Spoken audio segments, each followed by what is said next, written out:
Bom dia, pessoal. Bom dia. É um prazer estar aqui com vocês, né? Nessa manhã chuvosa, mas muito acolhedora, né? É muito bom entrar em escola, assim. Eu amo entrar em escola, eu amo estar em escola. E aqui, quando eu cheguei, eu já gostei assim do clima, do ambiente, do verde, né? Achei muito massa. E sou muito grato de poder estar compartilhando sobre esse tema que para mim é um tema tão caro, que eu tenho difundido em alguns espaços onde eu tenho podido estar, né? E falar isso para pais e mães é uma grande responsabilidade, professores, né? Formadores. E aí eu vou começar minimamente me apresentando. Bom dia. Algumas pessoas já me conhecem, mas só para saber, né, quem é esse cara, de onde ele veio, o que é que ele faz da vida, né? Eu me chamo André da Conte Menezes, eu sou cristão, filho de Clarice e Valfrido, irmão de Tiago, tio, padrinho de Luca e Mateus e recifense. Esse para mim é o meu principal currículo. Depois dele, eu sou psicólogo na área clínica e hospitalar, trabalho com a terapia cognitivo-comportamental e fiz pós-graduação em cuidados paliativos e capacitação na área de CNV, que é a comunicação não violenta, onde eu venho ministrando palestras sobre esse tema, que eu conheci a partir de uma formação de mediação de conflitos. E, por final, sou graduado em Direito, lá atrás eu fiz Direito, mas não trabalho assim com Direito. Trabalho com a mediação, que tem um casamento entre a psicologia e o Direito. A gente vai começar falando tudo a ver com o que Gabi trouxe, que é sobre a escuta. Eu não sei se vocês já viram alguma propaganda. Quem já viu aqui alguma propaganda de curso de oratória? Capacitação em falar, se expressar melhor no público. Já ouviu falar em oratória?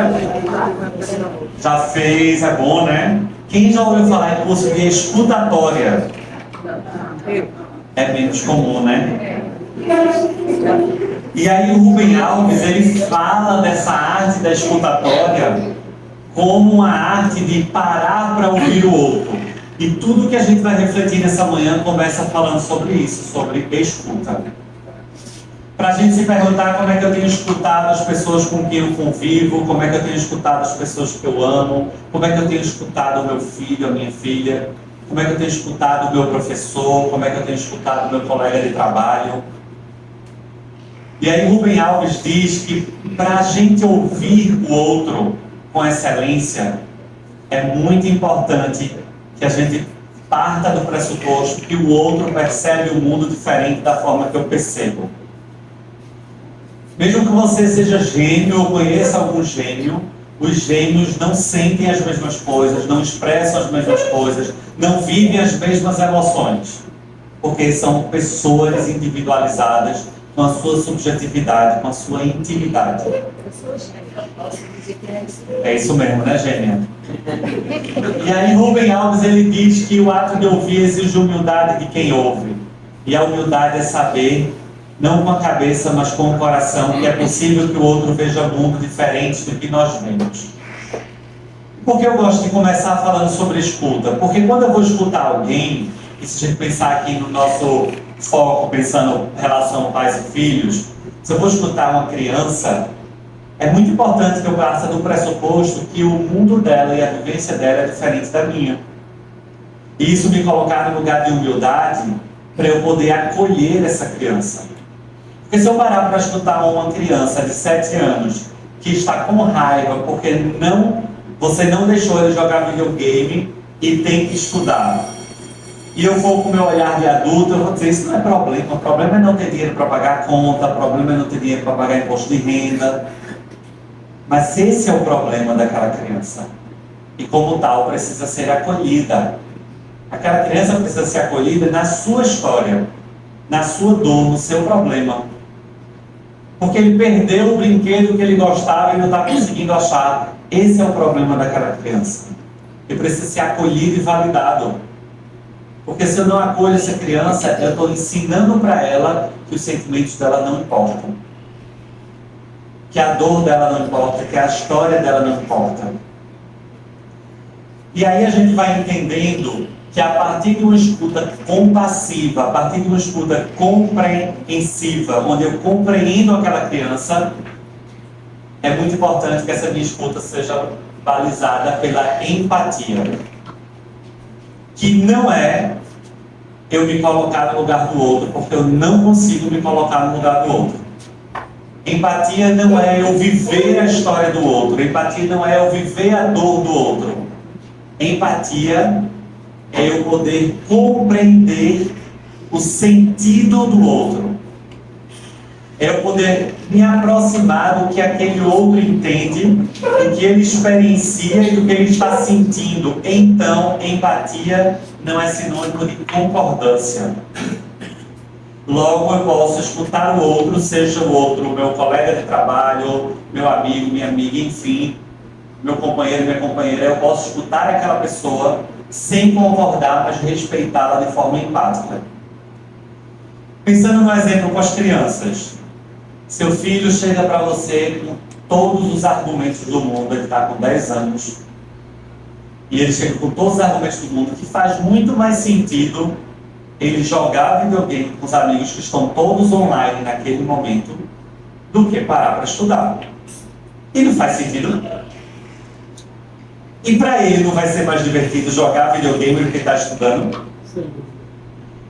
Aí a compreensão empática não é para dizer, tá tudo bem, passa o dia jogando videogame e eu não estou nem aí para a sua educação. Não é sobre isso.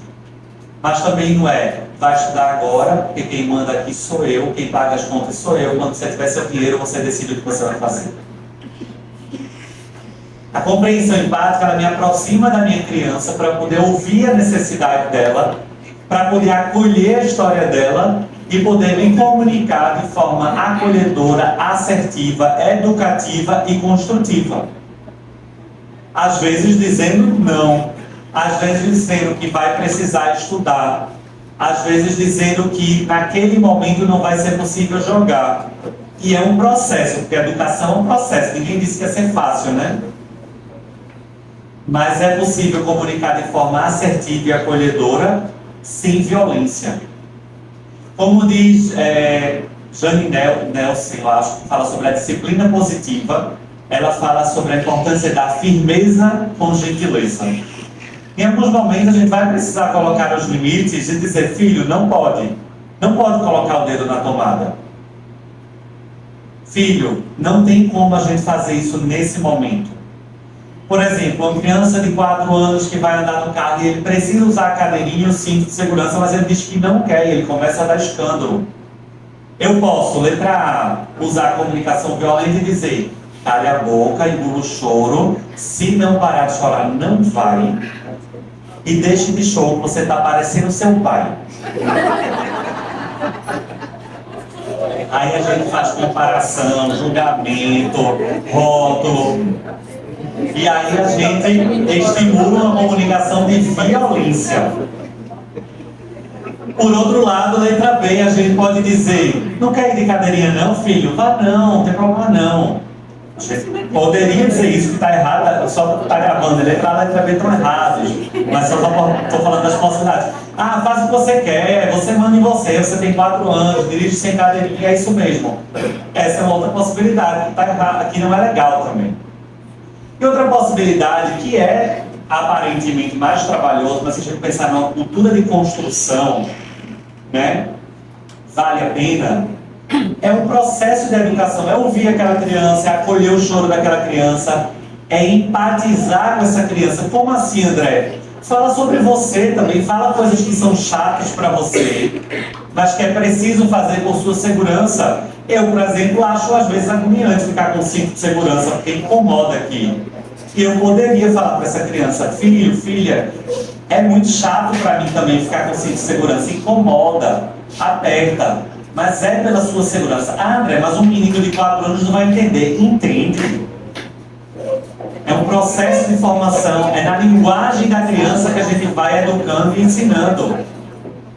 Filho, eu sei que é chato, eu sei que incomoda, deixa eu tentar afrouxar um pouquinho, vamos tentar negociar, mas a gente precisa colocar o cinto, porque é segurança para você. E eu estou fazendo isso, filho, porque eu amo você.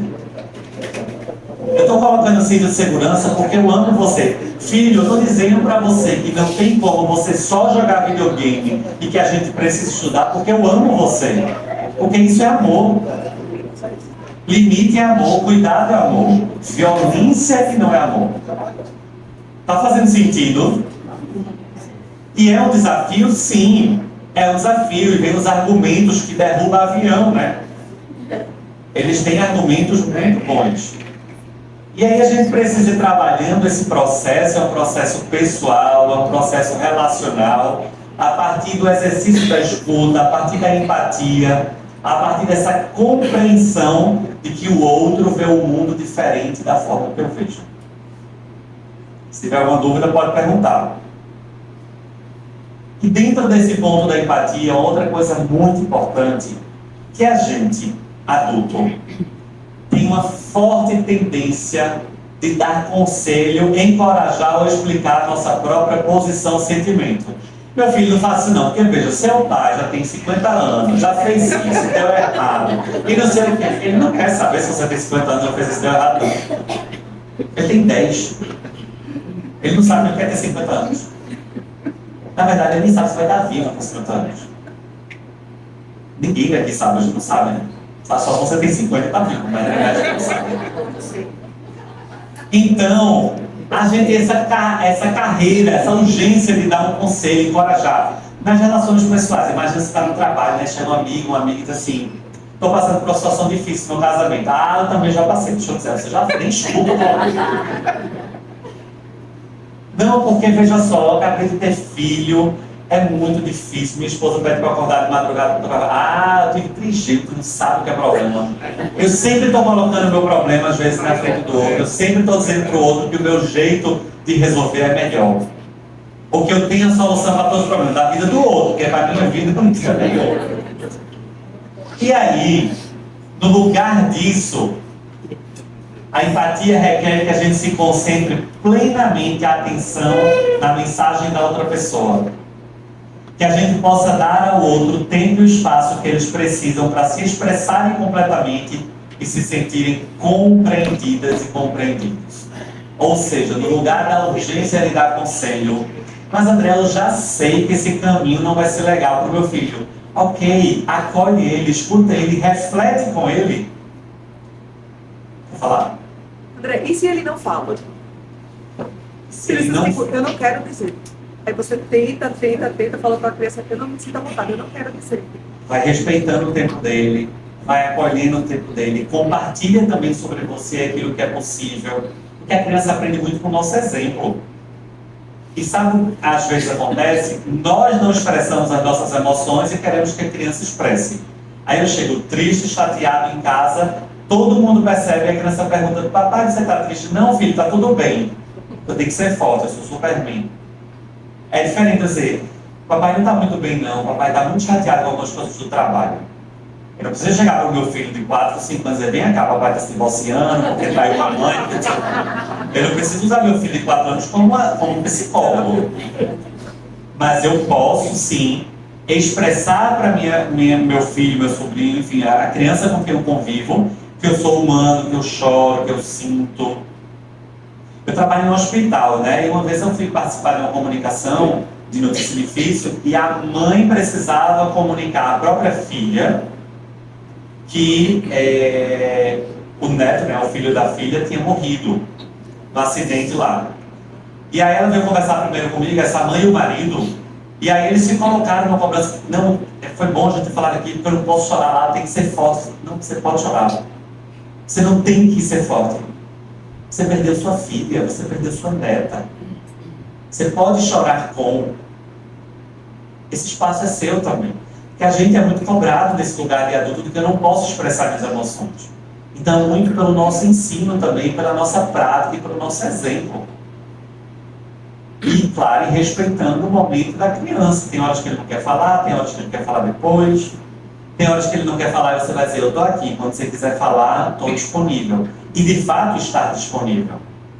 Mas às vezes a gente não está tão disponível. Vai, fala logo, agiliza esse negócio, diz que ele quer. Mas às vezes para ele chegar no que ele quer, ele precisa desenhar, pintar, mostrar, não sei o que, para chegar onde ele quer.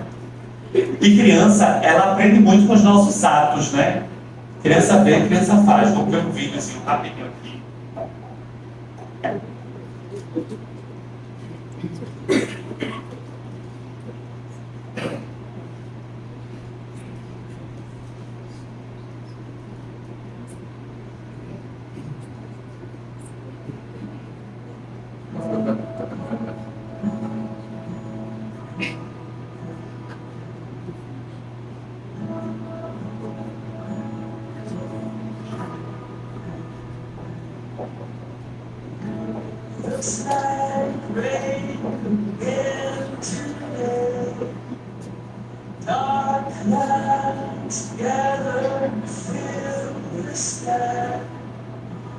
Don't know how to talk to you, just know how to say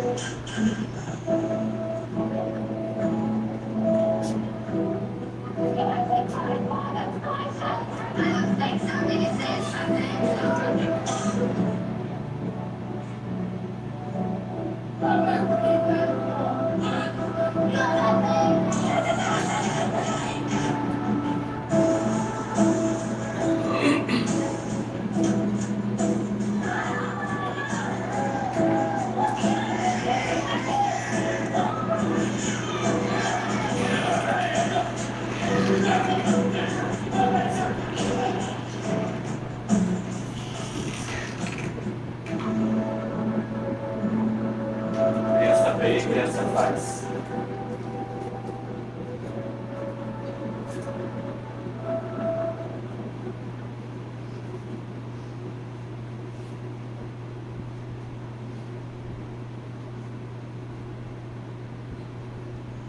Deu para entender, né, um pouquinho a mensagem desse vídeo, né? E assim, eu não quero trazer culpa sobre ninguém, tá? Sempre é tempo de recomeçar. Se a gente está aqui essa manhã, é para a gente pensar que a gente pode refletir, que a gente pode ressignificar algumas coisas. E saber que muitas vezes a gente não aprendeu também essa forma de se comunicar. Nós viemos de uma geração onde a gente, muitas vezes, muitos aqui ouviram engula o choro, pare de chorar, deixe de show, Xuxa. Né? Pode chorar que a boca não rasga. Então a gente, às vezes, não tem esse conceito, né, internalizado. É um processo de construção. E, de fato, a gente vai repetindo esses exemplos, mas é possível reconstruir. E a reflexão é justamente essa, porque às vezes a gente chega para o nosso filho e ensina ele como se relacionar com o irmão. Que ele precisa respeitar o irmão, que ele precisa compartilhar as coisas. Aí eu não compartilho nada, não divido nada, bato a porta na cara da pessoa com quem eu convivo, grito no telefone com o meu colega de trabalho, falo mal do meu colega de trabalho. E aí a criança está vendo o meu discurso e a minha prática. E aí, às vezes, o que vai ficar mais firme é a prática. E aí, dentro dessa reflexão e dentro do que a gente veio conversar essa manhã, sobre a importância das relações com afeto, com compaixão, com respeito, com empatia, e falar sobre essa comunicação, que é a comunicação não violenta. Como é que eu posso me comunicar de forma não violenta com meu filho? E aí, em alguns momentos, a gente pode pensar assim, André, mas eu não sou violento porque eu falo baixo. Eu não sou violento porque eu falo tranquilo. Eu não sou violento porque eu não xingo meu filho. Ser violento é mais do que isso, às vezes. Às vezes a gente é violento com o nosso silêncio. Às vezes a gente é violento com o nosso olhar.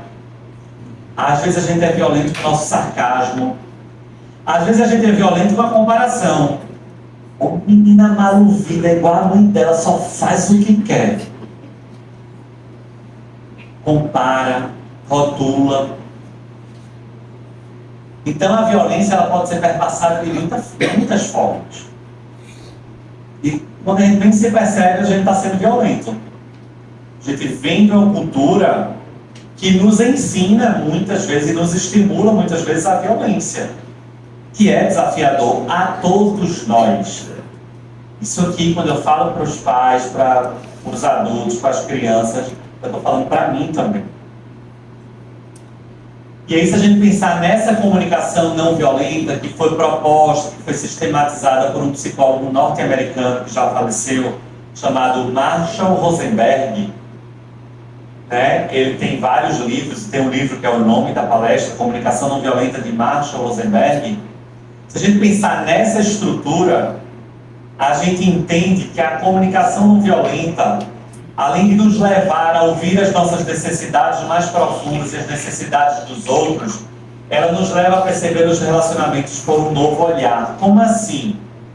Por causa disso, a cultura nos ensina que se alguém me tranca na rua, eu tranco também. Se alguém grita comigo no trabalho, eu grito mais alto. E aí a comunicação não violenta nos convida a olhar as relações por um novo enfoque, um novo olhar. É o olhar do perdão, é o olhar da empatia, é o olhar do cuidado. Não é o olhar de ser abestalhado e deixar todo mundo fazer o que quer comigo e montar em cima de mim porque agora eu uso a CNV. Não, não, não. Comunicação não violenta não é um convite para eu ser bobo, não é um convite para eu deixar a cultura de violência se perpetuar. Pelo contrário, ela me convida muitas vezes a ir ao encontro da situação, a me encontrar com a pessoa, a pontuar para a pessoa e colocar os limites que são precisos. E aí, dentro desse ponto, pode falar. Tem uma dúvida. O castigo é um tipo de comunicação não violenta? Qual o objetivo do castigo? É mostrar que alguma atitude que ele fez errado, e em virtude disso, ele vai ter aquele castigo. Eu penso mais no sentido da disciplina. A disciplina, ela produz conhecimento, ela produz ensino, ela produz reflexão. Dentro do que ele fez que não foi legal, tem consequências, né? E existe um processo de disciplina, de ensino. Quando eu penso na palavra castigo, eu penso mais como se fosse uma punição. E a punição pela punição, ela não ensina, na minha percepção, ela não ensina tão bem. Ou se ela ensina, ela muitas vezes ensina a custo de quê? Ah, mas meu filho aprendeu a base da punição, a base do castigo. Mas a custo de quê?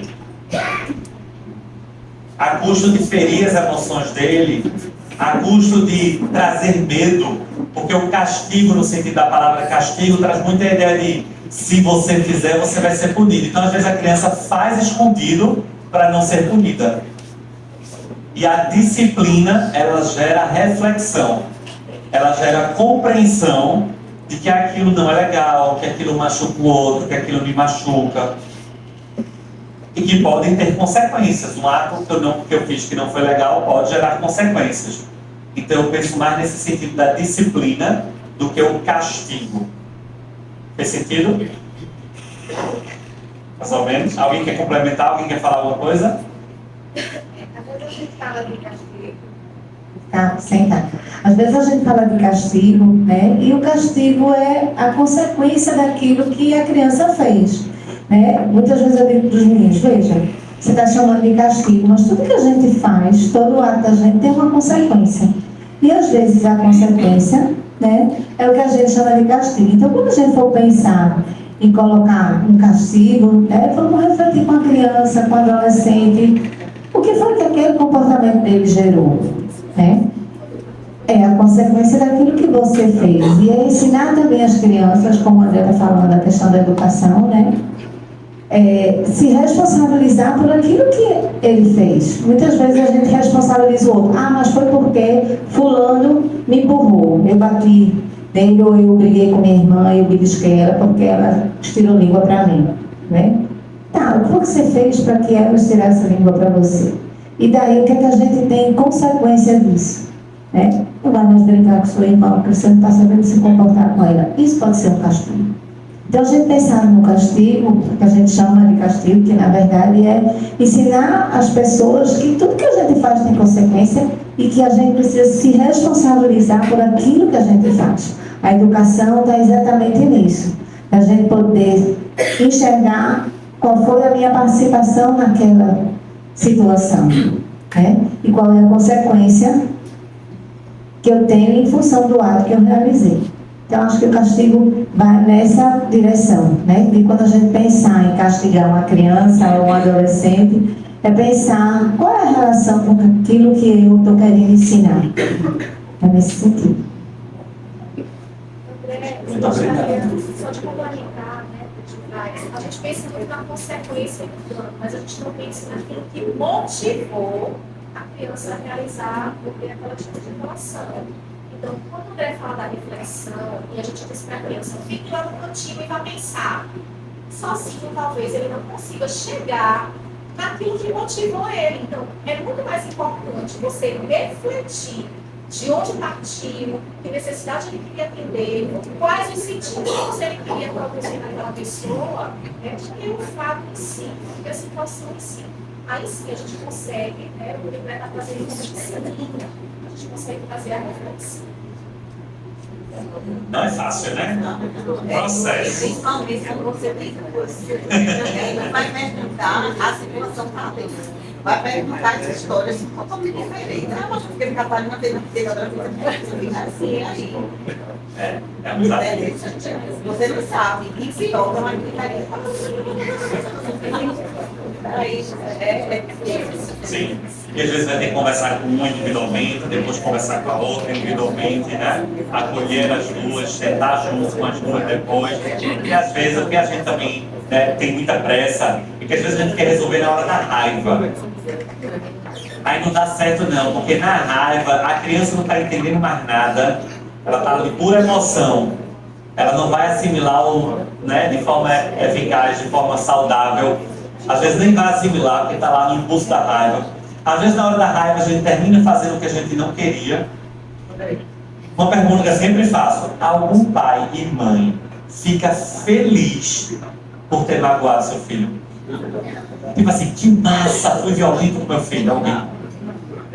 Aí você pode até me dizer, como uma vez no país, mas André, parece que às vezes eu não consigo de outra forma, só consigo dessa forma. Ok, a gente pode falar sobre isso, a gente pode pensar sobre isso, porque André é aquele menino, não sei o que lá, se não for dessa forma, ele não é. Isso é outra questão e a gente pode refletir que tem outras estratégias.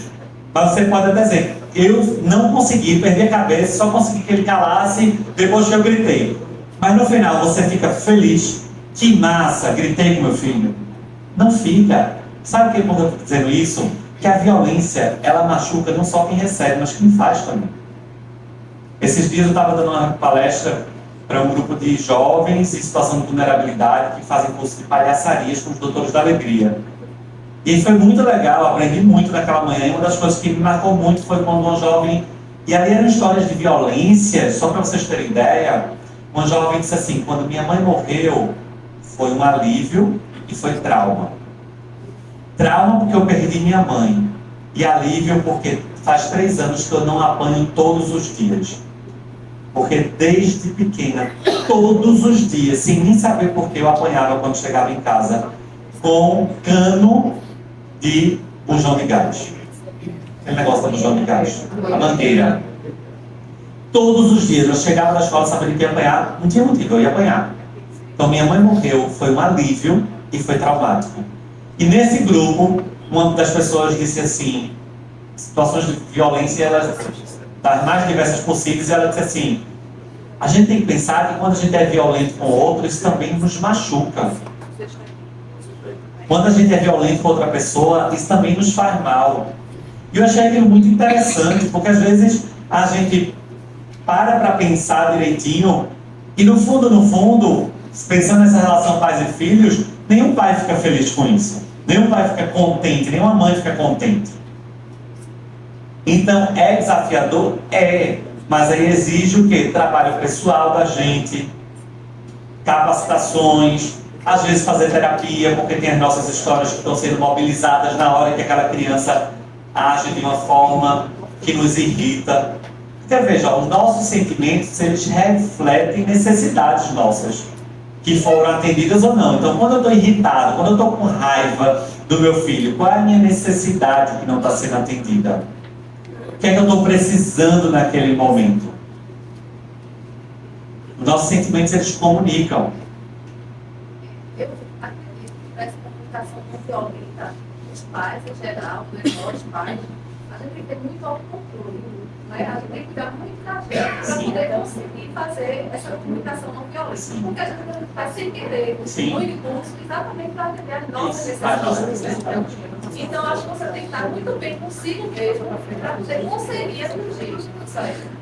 E o imediatismo do dia a dia, às vezes, faz com que a gente acha de maneira impossível, sem ter tanta sabedoria no procedimento, né? A atitude vai tomar determinadas situações. Sim. Por isso que foi muito bom você falar isso, por isso que eu sempre gosto de falar nessas reflexões do exercício da autoempatia. Eu ser empático comigo mesmo, eu acolher as minhas necessidades, eu trabalhar as minhas limitações, eu ser autocompassivo, né? Eu reconhecer que eu nem sempre vou conseguir acertar, né? E que eu não acertar me faça pensar onde é que eu preciso acertar, onde é que eu preciso reparar, mas acolher de que assim, ok, eu sou humano e eu não vou conseguir acertar 100%. Eu não sei com vocês, mas pensa comigo. Não contrarie minha estatística, por favor. 100% das vezes todo mundo respondeu igual. Se você passa o dia do seu trabalho e faz 10 processos, 10 procedimentos, 10 atitudes do seu trabalho certas, corretas e elogiáveis, mas faz uma mancada e recebe a atenção do seu chefe, em casa, quando chegar alguém e perguntar como foi o seu dia, você vai passar a noite falando de quê? Dos 10 processos que foi certo? Ou da injustiça? Ou daquela mancada? A gente não faz isso muitas vezes, né? A gente hiperfoca naquilo que não funcionou, ou que eu acho que não funcionou. E aí a gente traz uma culpa sobre a gente, e aí a gente fica mais impaciente, e a gente também não vai ter impaciência e vai ficar intolerante. Então, isso é um ciclo. Sim, precisamos cuidar de nós. Precisamos cuidar de quem cuida. Os pais também precisam de cuidado, os pais também precisam de férias. Não sei como, não sei em que tempo, mas encontrar estratégia. Às vezes, assim, é o vôlei que você joga de manhã com suas amigas. Tem uma médica lá do hospital que diz, só chega aqui 9 horas para atender, porque de manhã, de 7h30 às 8h30, sei lá, ela está jogando vôlei, depois ela vai lá atender. É a pelada que você joga, né, no final de semana, enfim, é você encontrar suas estratégias também, né, de descansar, de desopilar. E aí, dentro dessa comunicação, é uma comunicação que promove tudo aquilo que eu acredito que a gente quer para os nossos filhos. Promove respeito, atenção e empatia, ou seja, a proposta da CNV nos leva a promover relações assim. E como a gente fala, essa é uma cultura que dentro de casa vale a pena a gente incentivar e a gente ir no bom sentido, contagiando, contaminando, para que isso se prolifere lá fora. É um desafio, mas é uma escolha de que cultura eu quero cultivar na minha casa, na minha intimidade. Eu ia comentar rapidamente que eu sou muito agitada, eu sou muito rápida, e tudo meu tem que ser imediato. E ser mãe me ensinou muita coisa. E a minha filha mais velha, que está com 20 anos hoje, ela é completamente o oposto de mim. Ela é calma, ela é calada, então quando uma mãe comentou ali, se o filho não fala, o que é que você faz, né? E aí eu tive que sentir que eu precisava descer para o nível dela, de mostrar que eu sou humana, porque o filho, a gente tem essa visão que pai e mãe estão lá em cima, sabem tudo, resolvem tudo, não há problemas, porque tudo eles sabem, tudo eles resolvem, né? Isso é uma cobrança, por um lado, que a gente sente. Mas eu senti que eu tenho que descer para o nível dela, para mostrar um pouco do que eu passava também, assim, do que eu sentia, sem entrar nos detalhes óbvios, né? Mas, e aí eu comecei a sentir que ela ia se soltando. E ela, dos 12, 13 anos em diante, ela começou a me procurar para perguntar qualquer coisa que eu preciso. Até com as amigas, essa amiga não quer, então esfranja a mamãe, começava a chorar. E aí, assim, então, ela até hoje, ela está morando fora de casa já, fazendo faculdade, ela me liga no privado, ela não chama no grupo da família, ela vai no privado, e isso eu me sinto muito realizada. Mas eu vim de uma cultura que eu apanhei para aprender as coisas. E eu achava natural, como a minha, não é nada que você vai bater, mas eu nunca bati. Nenhuma das duas precisaram ganhar, momento nenhum. Porque uma das coisas que você falou aí, uma criança de 4 anos, uma criança de 2 anos, Eu falava no cinto de segurança e eu dizia assim, o cinto protege o bebê, o cinto protege o bebê, né? E ela começava a repetir. O cinto protege o neném. E eu falava, dois que entrar no carro, vamos botar o cinto? Vamos botar o cinto. Então, assim, criança de 2 anos, a gente acha que não, mas elas entendem. E é um desafio muito grande a gente se sentir bem, né? Às vezes a gente é ríspido e fala que grosseria, eu falo, não, mas tem que ser assim. Mas volta e pede desculpa. Né? Ele fez mal também, você lembra, que volta e pede desculpa. Não é obrigação nenhuma. Isso é ser humano, né? O seu filho mesmo, vai voltar e pedir desculpa. Filho, desculpa. Já pedi várias vezes. Isso ensina inclusive a criança a pedir desculpa. O que eu vou contar agora é essas duas coisas que você falou, compartilhando o que ela falou. Aconteceu uma situação com a minha filha, eu estou divorciado da mãe faz 1 ano, e aí ela queria ir para uma festa e tal, e aí a mãe, a princípio, vetou, e aí eu estava um pouco mais flexível, aí conversei com a mãe e a gente chegou à conclusão que ela não ia e tal.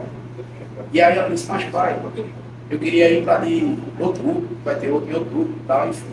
Eu falei, ó, aí combinei com a mãe, eu falei, ó, você tem muitas coisas que você pode fazer para ajudar a sua mãe, etc, e tal, tal. Beleza, passou, aí um belo dia ela estava lá em casa, final de semana comigo, aí ela deixou a toalha em cima da cama. Eu falei, filha, tá vendo? Depois você quer que eu vá convencer sua mãe. Você deixou a toalha na cama e não sei o que, você vai falei, né? Ela pegou e fez, pô pai, um monte de coisa que eu fiz certo, eu lavei meu prato, eu fiz isso, eu fiz isso, tu tá focando exatamente porque eu fiz errado. Aí foi o que você falou, né? Foco só no erro. Aí eu parei, aí botei ela no meu colo e disse, filha, desculpa, eu não tinha visto que você tinha feito isso e tal. Aí na hora ela começou a chorar, me abraçou e tal, eu falei, putz. Então assim, o quanto que você focar no que está fazendo errado cria um impacto muito grande e a gente não percebe. E o quanto que a desculpa que eu pedi para ela fez uma diferença muito grande para ela, que na mesma hora ela desabou e falou, putz, realmente ele entendeu que realmente eu tinha feito um monte de coisa certa e reconheceu quando eu me apeguei mais no erro. Então, e essa palestra está sendo sensacional, mas a minha reflexão ela começou a ligar com o professor. Quando ele falou, a geração é muito ruim.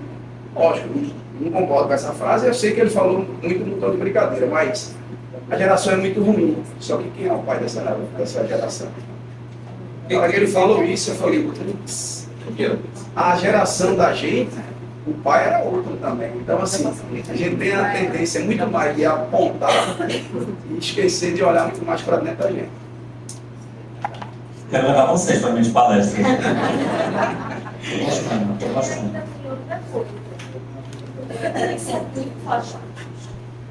O nosso, que fez 6 anos, gente, por que você vai brigar comigo se daqui a pouco você me pedir desculpa?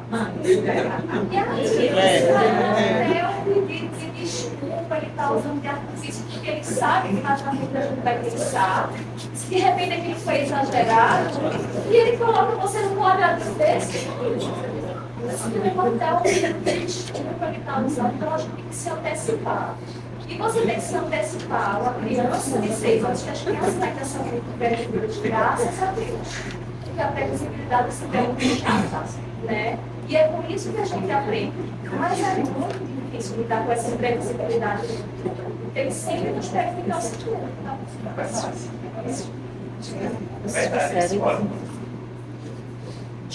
Isso que você acabou de falar agora, de que eles também observam quando nós exageramos, é fato.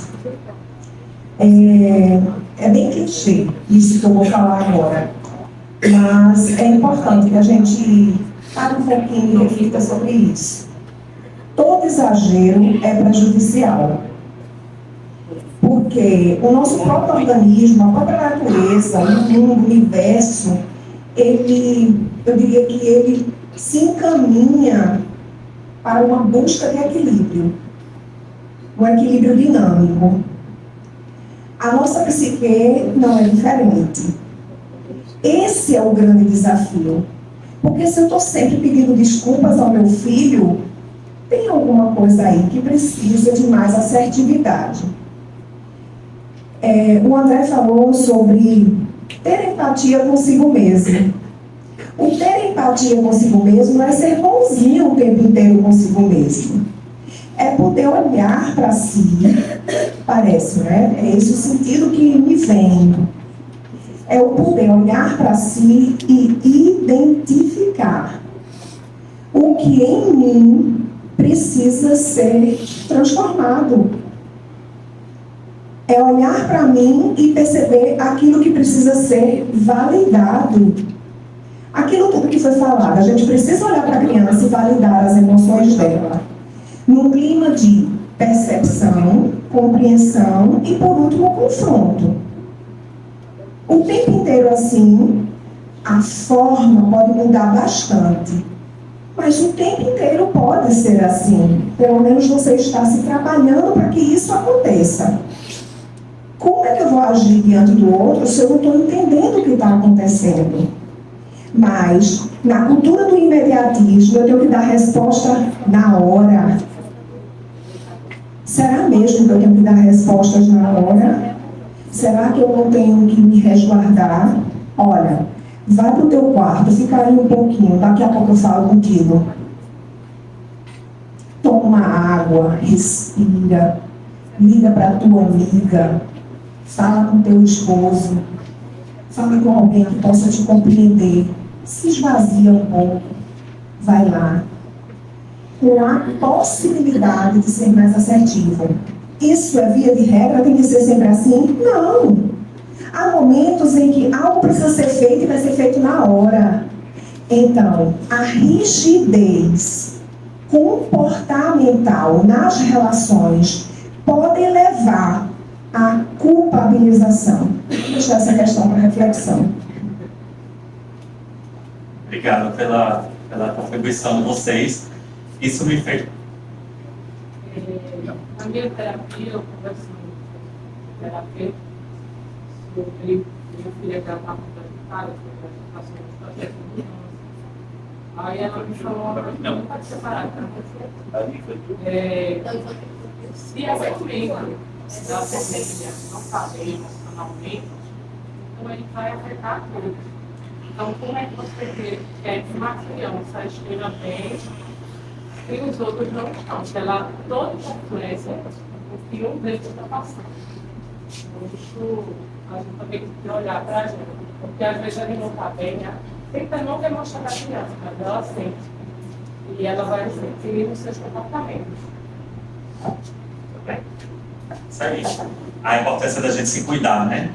A importância de cuidar do pai, cuidar da mãe, né? O autocuidado. Eu ia falar alguma coisa dentro...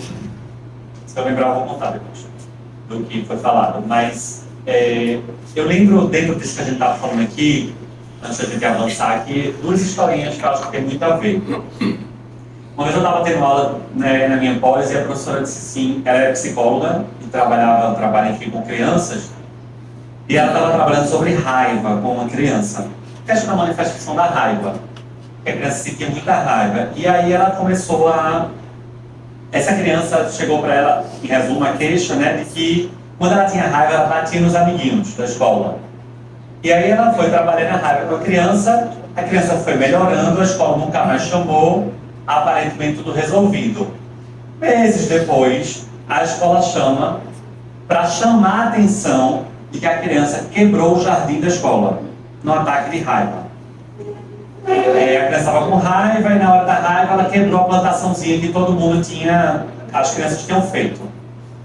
Aí ela fez a seguinte reflexão: não estou validando que a criança quebra o jardim, mas a escola nunca me chamou para dizer que a criança estava melhor.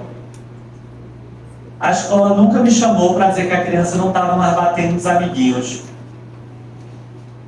Entende a reflexão? Não estou validando que ela quebra o jardim, mas a gente não destaca o bom. Que bom você não está mais batendo no seu amiguinho.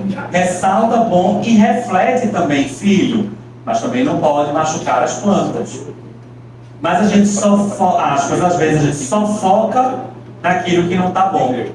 Por isso a questão da autoempatia. Acolher nossas emoções, validar nossas emoções, não para a gente permanecer fazendo as coisas que machucam o outro a gente, mas para a gente saber que a gente é humano, está em processo de construção, está em processo de aprendizado, que a gente não é perfeito, que a gente também se cansa, que que a gente também precisa pedir um tempo, que a gente também precisa respirar antes de conversar se a gente está com raiva. Porque a gente não é ensinado a lidar com as nossas emoções, infelizmente. Você vai fazer uma prova, uma seleção no trabalho, uma seleção de emprego, e alguém te pergunta, como é que você está se sentindo? O que é que geralmente a gente responde? Eu não sei se eu vou passar, a concorrência é muito grande. Isso é tudo pensamento, é avaliação. Filho, como é que você está se sentindo? Amanhã é um grande dia, prova do vestibular. Mãe, eu estou tão preocupado, porque eu acho que eu não estudei tudo, o professor deu toda a matéria, mas eu não consegui estudar em casa. Isso é pensamento, isso é avaliação. Como você está se sentindo? Eu estou me sentindo esperançoso. Eu estou me sentindo ansioso. Eu estou me sentindo com medo. Eu estou me sentindo grato. Eu estou me sentindo feliz. Percebe que às vezes a gente não sabe falar sobre as nossas emoções? Isso nas comunicações. Eu às vezes não consigo chegar para a pessoa com quem eu convivo e dizer: eu estou sentindo saudade de você. Nunca mais a gente parou para conversar. Nunca mais a gente parou para compartilhar nosso dia. Eu não sei muitas vezes, eu não sou ensinado a dizer isso. O que é que eu faço? Só vive nesse celular, né? Tu dá mais atenção às tuas amigas do que a mim, né? Se fosse com a tua ex, tu não faria isso. Comunicação violenta. Porque a gente não sabe falar sobre os nossos sentimentos, sobre as nossas necessidades. E esses são os 4 componentes da CNV. É a gente observar a situação, narrar a situação, sem julgar. É a gente falar do que está sentindo. É a gente reconhecer as nossas necessidades e a gente saber fazer pedido. Por exemplo, observação. Fulaninha, fulaninho, sei lá, amor, cheguei em casa, estou querendo conversar com você. Eu vejo que você está aí no celular, mas estou precisando conversar com você. Estou sentindo necessidade de a gente conversar, estou sentindo falta, estou sentindo saudade de a gente conversar.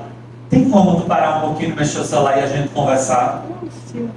Comunicação não violenta. Vida real. Só vive nesse celular, né, velho? Parece que não esquece o trabalho. Voltou do trabalho, não foi? Real.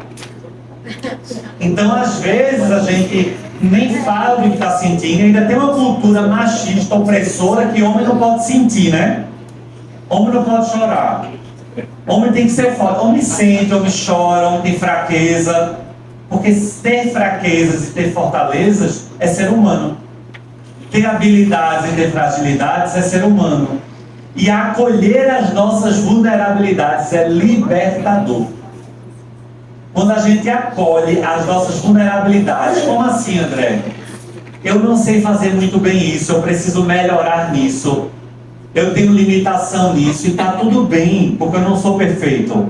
Acolher as minhas vulnerabilidades é libertador. Eu não sou o pai perfeito, eu não sou a mãe perfeita, eu não sei tudo, eu posso aprender. Isso é libertador. Quando eu me coloco no lugar de que eu sei tudo, que eu faço tudo, que eu tenho que fazer tudo, que eu tenho que ter todas as respostas para os meus filhos, isso é aprisionador. Isso é muito doloroso. E a outra história que eu ia contar para vocês, tem uma comunicadora que também é psicanalista, trabalha com educação não violenta, chamada Elisama Santos.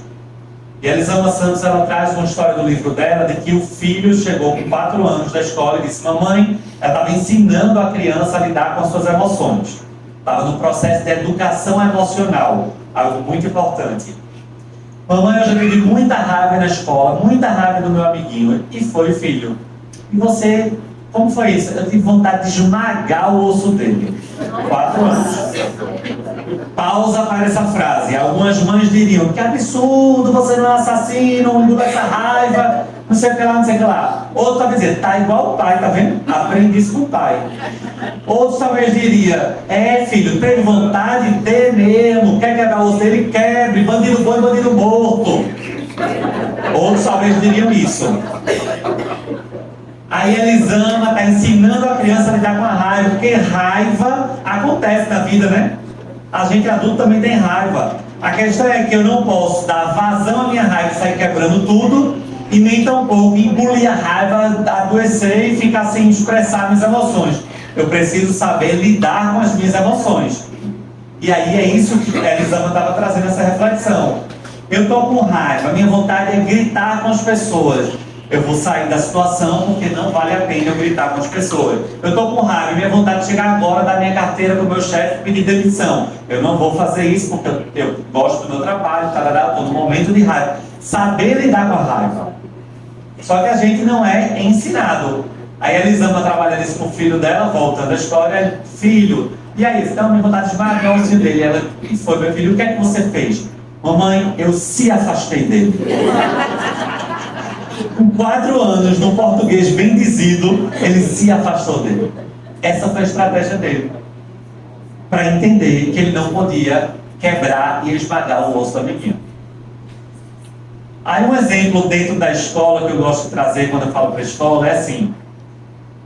O professor ele fica irritado às vezes com os ruídos provocados pelos alunos na sala de aula e aí ele grita, chega de bagunça. Isso é estresse, isso estressa o professor, estressa os alunos.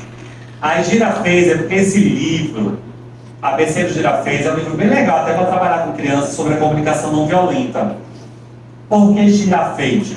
Porque Marshall ele traz a girafa como símbolo da comunicação não violenta. Alguém sabe por quê? O animal girafa é o símbolo da comunicação não violenta? Porque é o mamífero terrestre com o maior coração do mundo. A girafa é o mamífero terrestre com o maior coração do mundo e ele compara como se fosse um coração empático, acolhedor e não violento.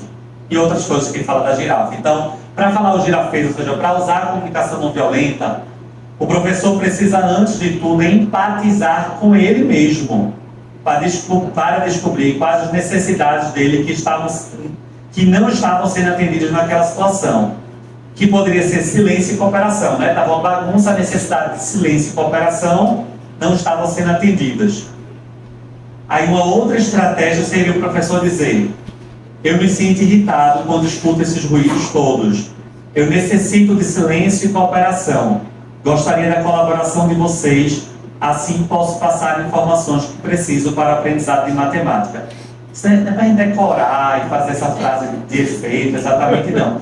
É só uma reflexão de quando o professor ele reconhece a sua necessidade que não está sendo atendida, expressa as suas emoções, compartilha com os alunos, sai daquele lugar de suposto saber e que manda que sou eu, ele se aproxima do seu aluno. Ele acolhe o seu aluno e ele consegue mais cooperação. É possível conseguir mais cooperação. Tem uma atividade que eu faço nas minhas oficinas chamada Jogo dos Espelhos. Não tem nada a ver com espelho, mas é uma atividade que usa o espelhar como refletir o sentimento.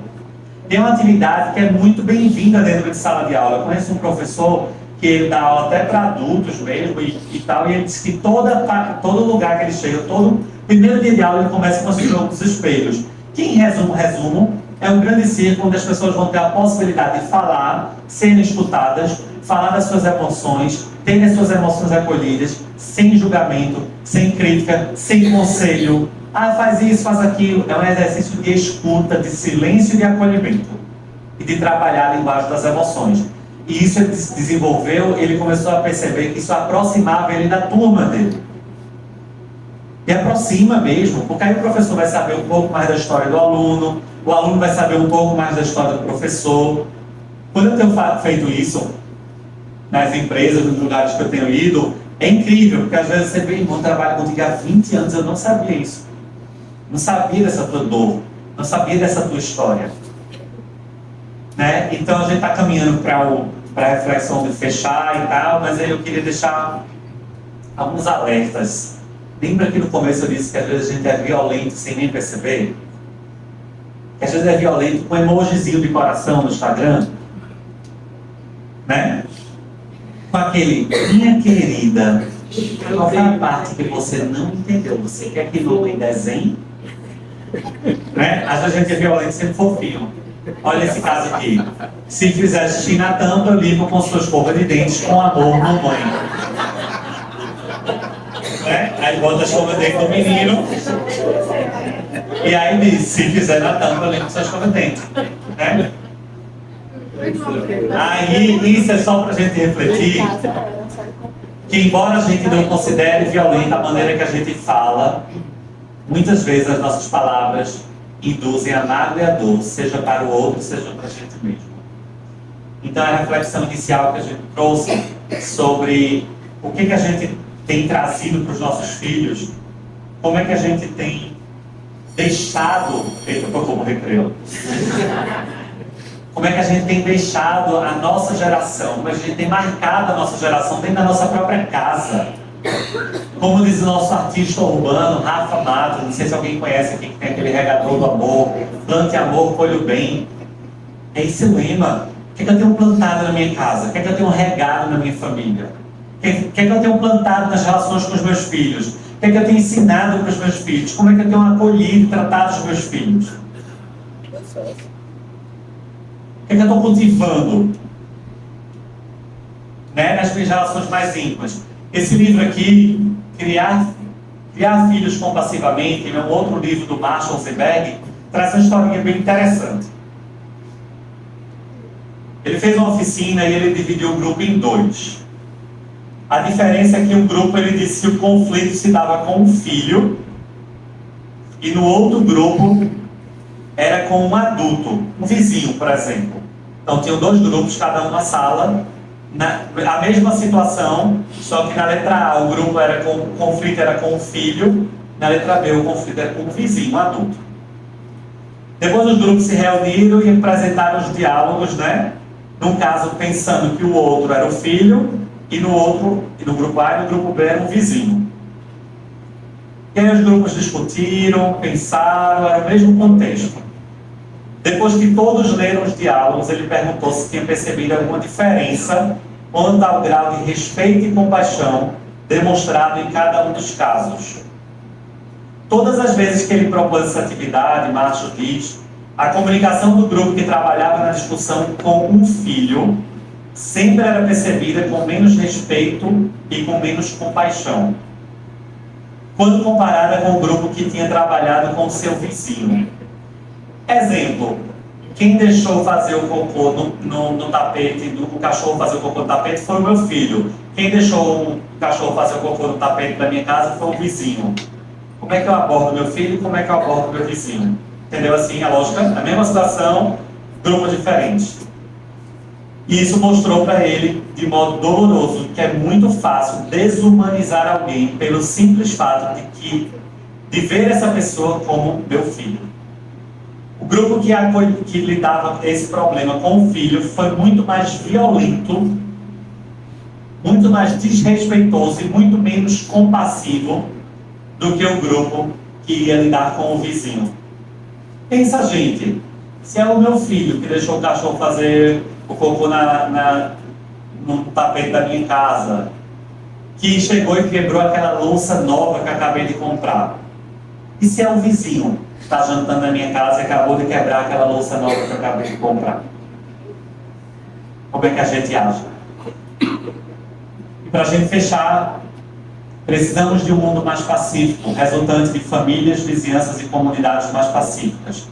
Para preservar e cultivar a paz, devemos amar o próximo, tanto os nossos inimigos como os nossos amigos. E se a gente não alterar logo o nosso rumo, a gente vai chegar aonde a gente está indo, que é a reflexão de qual é a cultura que eu quero deixar para os meus filhos, para a minha casa, para a minha família. E aí, para fechar mesmo, essa última reflexão, porque eu gosto de dizer que, quando eu falo de comunicação não violenta, eu resumiria esse momento em 4 palavras, 4 momentos. É importante eu ouvir, é importante eu ser empático, é importante eu me comunicar de forma não violenta, e é importante eu fazer tudo isso com amor, por amor e em amor. Porque ao amor nada resiste. E aí Martin Luther King diz que o ser humano deve desenvolver para todos os seus conflitos um método que rejeite a vingança, a agressão e a retaliação, e a base desse método é o amor. E é o amor que muitas vezes eu posso nem estar naquele friozinho na barriga, eu posso nem estar naquela empolgação toda, mas eu decido amar.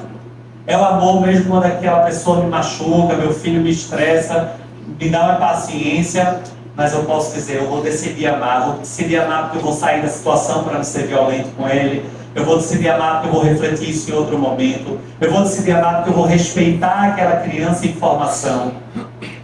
Porque eu não vou dizer mais para ela, você é burra, eu já expliquei 10 vezes esse cálculo e você não entendeu.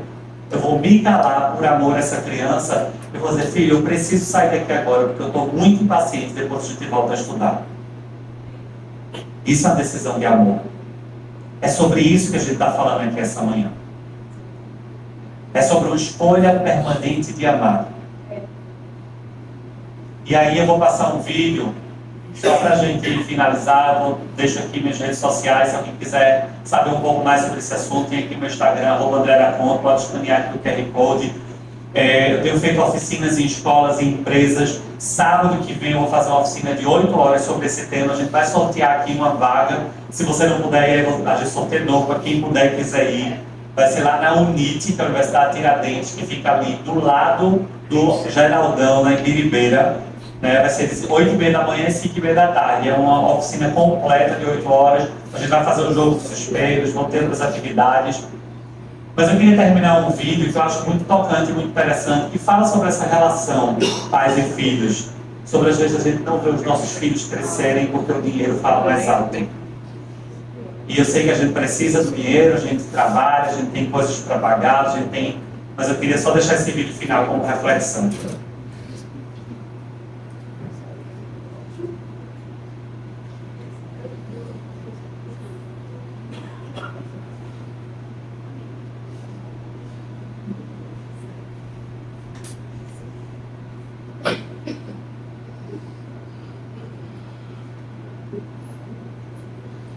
Eu cresceu para ser biólogo, ator e explorador.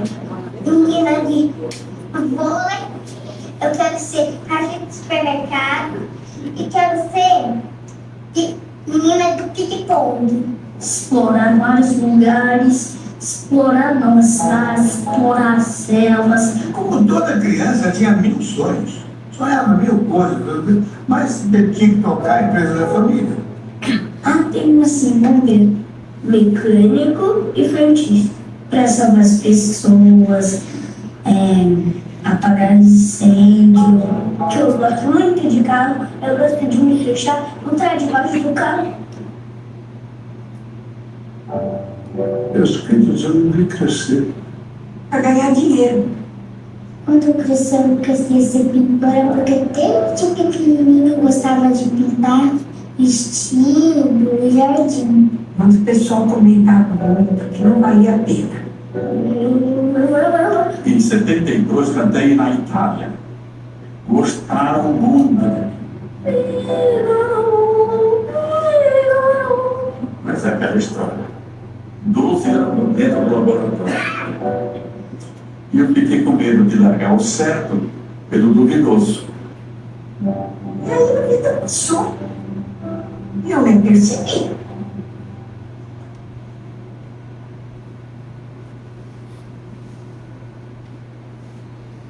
Até os 12 anos, seu filho vai viver mais tempo com você do que a vida toda. Vamos ver assim, o estudo saiu recente.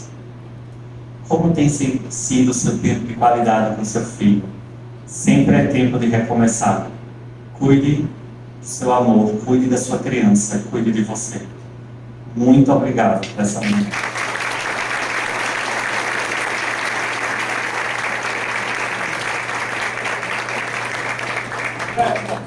Posso uma observação aqui, como sugestão até.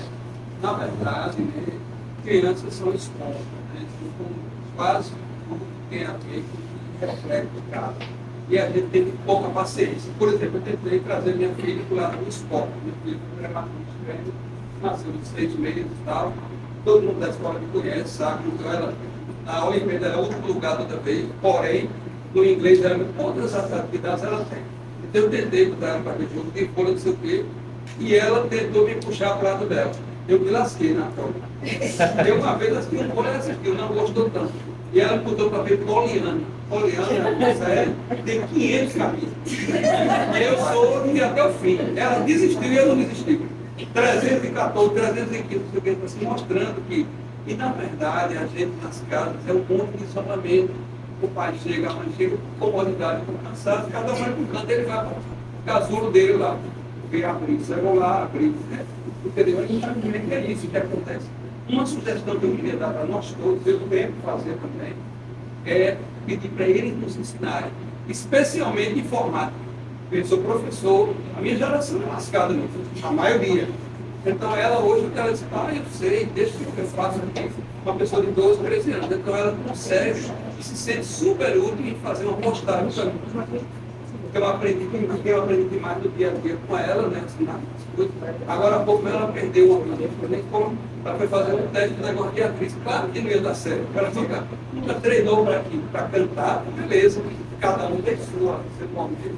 Então, às vezes a gente não tem paciência. Fui ver um filme, ela adora Bíblia.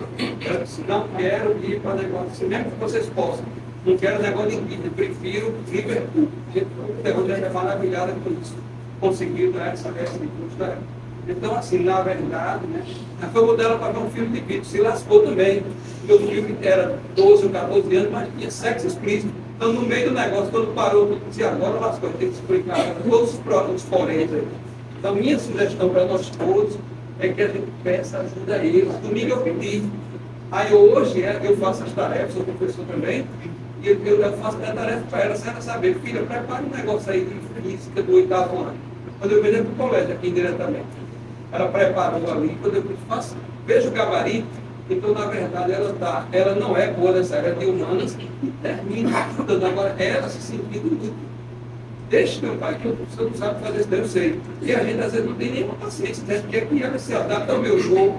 Quantos de nós aqui, né, no fim de semana, foi procurar um filme que fosse adequado à família toda? É difícil, eu não estou me colocando como melhor, não. Eu tenho a mesma impaciência de querer ver um jogo, de querer não sei o quê, né? Quando na verdade eles é que estão. E às vezes também a impaciência de nós pais, se o filho teve um constrangimento, a gente tira da escola. Como assim? Tem que enfrentar. Quantos pais eu vi aqui na escola, tirar da escola, porque teve um desprendimento com o outro? A gente não tentou, com outro pai, com a outra mãe, fazer alguma coisa. Então, assim, a minha sugestão, simplificando tudo, é pergunta a eles, se danar sabe mais do que a gente, especialmente, quer dizer, uma coisa particular, informática. A não ser que seja o pai que já trabalha com isso. Eu mesmo, todo dia, deixa, pai. Eu posto isso aqui agora, cuidado, isso aqui é tudo, não pode botar esse nome não, eu tenho que dar os créditos. Quando ela estava me ensinando a dar os créditos nas coisas que eu não sabia nem fazer nada disso. Então, eu tenho que ter a humildade de, mesmo sendo um professor de tanto tempo, né? Professor ex-aluno da gente aqui, que o Rogelino sabe da história, mas porque a gente é muito impaciente. E o exemplo de casa que é péssimo. A gente é impaciente, a gente não quer ouvir, ele se trancam num quarto e aí fica aquele isolamento total.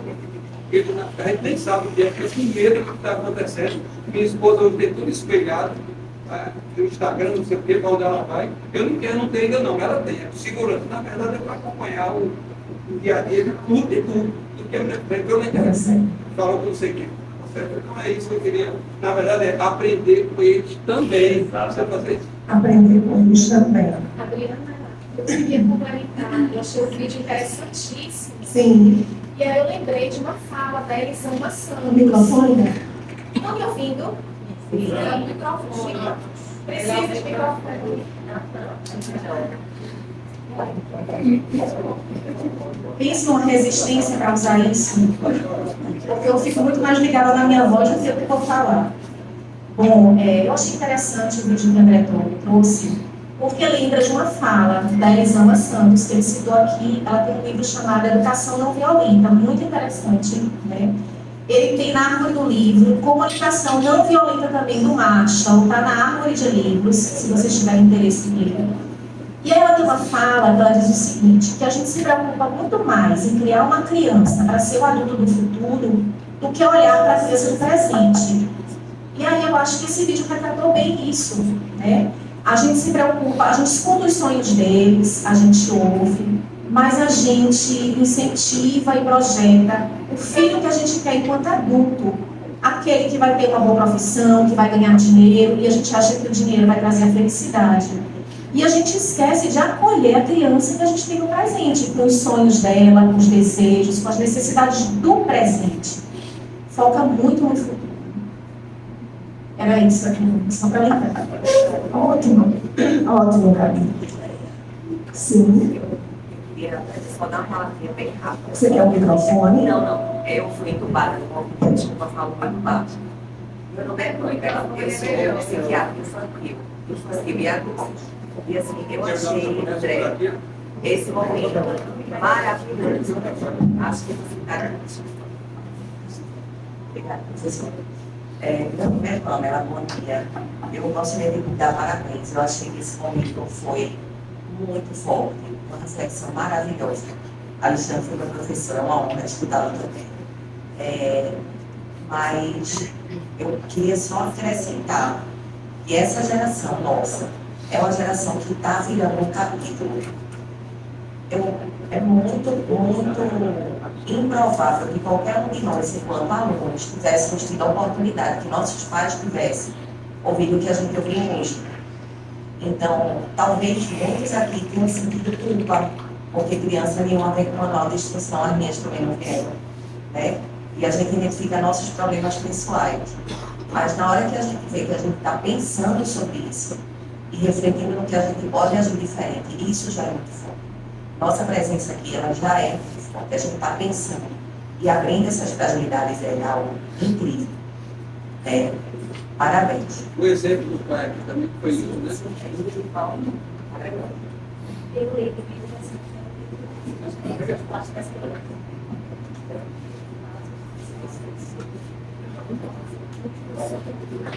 Olha só, a gente pode continuar mais um pouco, a gente tem um tempinho para perguntas, para trocas, para colocações, mas antes, né, talvez tenha alguém que precise sair, então a gente vai fazer o sorteio do nosso Canecas do Café com Afeto, né, já agradecendo a presença de vocês e, claro, né, a presença de André e toda a reflexão e todo o conhecimento que ele traz, que a gente vai continuar conversando ainda, mas, André, eu quero agradecer, né,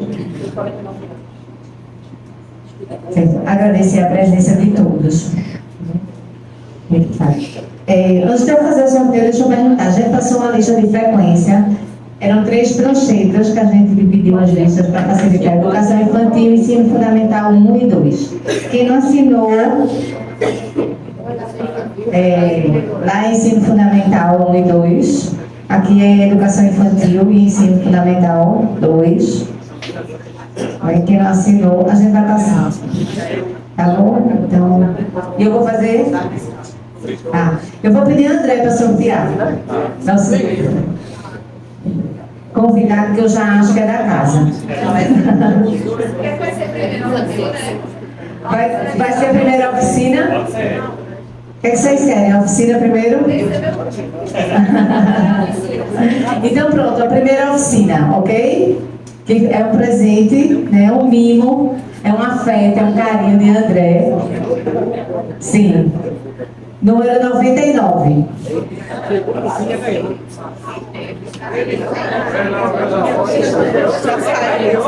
Estão todos os números aqui, a gente deu na sorte também. Então, ele ganhou a oficina. Ai, que maravilha!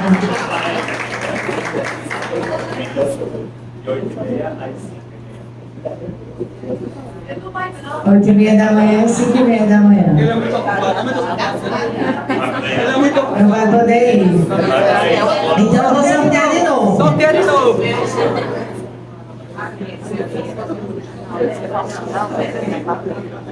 A gente... Não, a gente sorteia a oficina. Acho, né? É justo. Tá certo, ok. Chegou por isso. Vou botar de novo para ele participar do sorteio da caneca. 65. 65. Está na balança esse saco aí, que só tá ganhando o povo chegar no final. 65 não tá aqui, não?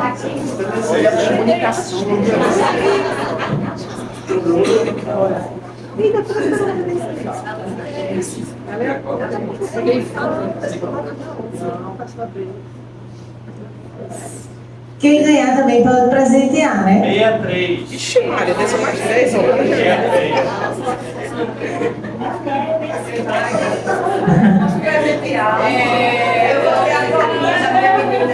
Então você vai presenteá-la.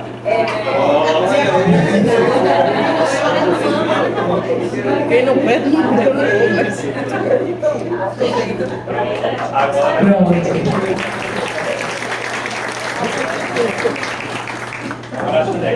Isso.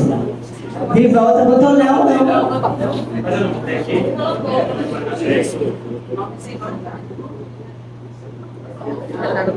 Esse é o dele. Vamos lá. 30, número 30. Tá? São 3. A gente pensou educação infantil, ensino fundamental 1 e ensino fundamental 2, né? Mas não necessariamente vai sair dessa forma. Obrigada pela presença. Receba em nome da nossa escola o carinho. Seria para todos, né? Estão representando. Número 6. 6. Meu número de sorte, mas não sou eu não.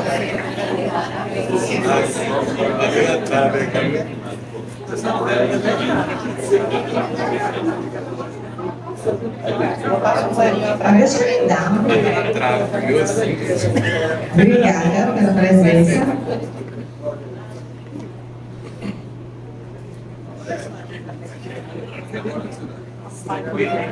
Cinquenta e dois.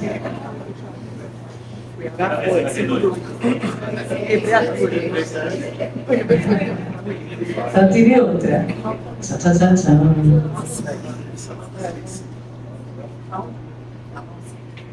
32. Guarda esses nomes para jogar na Mega Sena. 32.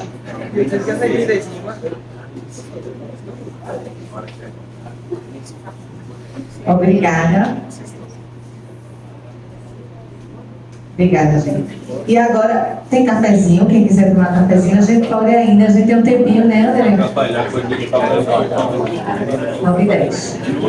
A gente tem até 9h10.